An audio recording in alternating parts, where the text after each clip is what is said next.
Alors c'est parti pour Flexbox. Flexbox, le mode de positionnement avec CSS, un des modes de positionnement, on verra également CSS Grid après. Donc qu'est-ce que c'est que Flexbox? C'est un module CSS. On sait ce que c'est maintenant que les modules CSS, vous savez à partir de la version 2 de CSS, il y avait tellement de propriétés, etc. qu'ils ont choisi de tout séparer en modules qui regroupent à chaque fois des concepts, des piliers, des paradigmes.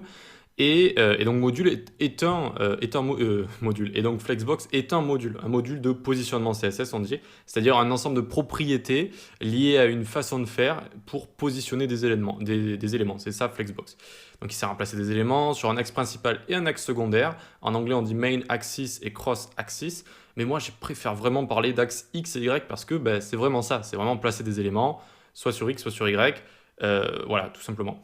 Il permet également de faire facilement du responsive, c'est vrai, c'est ce que j'ai écrit. Il permet vraiment de faire facilement du responsive, notamment lié à des media queries. Vous allez voir que c'est une petite merveille. On peut faire très facilement du responsive. Donc, je vous montrerai quelques exemples à la fin de la section quand on aura vu vraiment toutes les propriétés de Flexbox. Et voilà, donc hop, la suite. Un exemple basique. Qu'est-ce qu'on a ici? Alors désolé pour la qualité de l'image, mais c'est ce qu'il y a à l'intérieur qui compte. On a des items, c'est ce qu'on appelle des flex items, des items flexibles.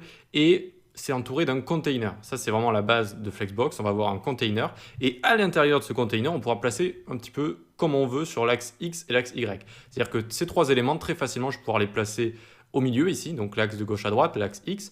Et également, je vais pouvoir les placer en colonne si je veux également. Voilà.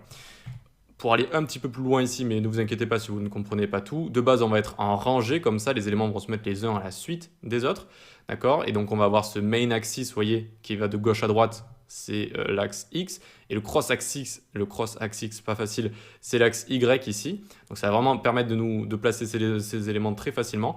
Et ce qu'on peut faire, c'est qu'on peut retourner le tout, donc d'une rangée on passe à une colonne comme ça, et en fait ça va être l'inverse, le main axis va passer de haut en bas, ça va devenir l'axe Y, et le cross-axis, ça va devenir, alors il est caché en dessous ici, ça va devenir l'axe X. Voilà, donc on va avoir le temps de voir tout ça en profondeur, vous inquiétez pas. En tout cas, quand c'est sorti, ça a été une petite révolution parce que jusque-là, il y avait des petites techniques avec des tableaux float, display inline, etc. C'était pas foufou pour placer des éléments, c'était un petit peu des hacks. Et là, ça a vraiment posé une pierre à l'édifice du positionnement et du responsive avec CSS.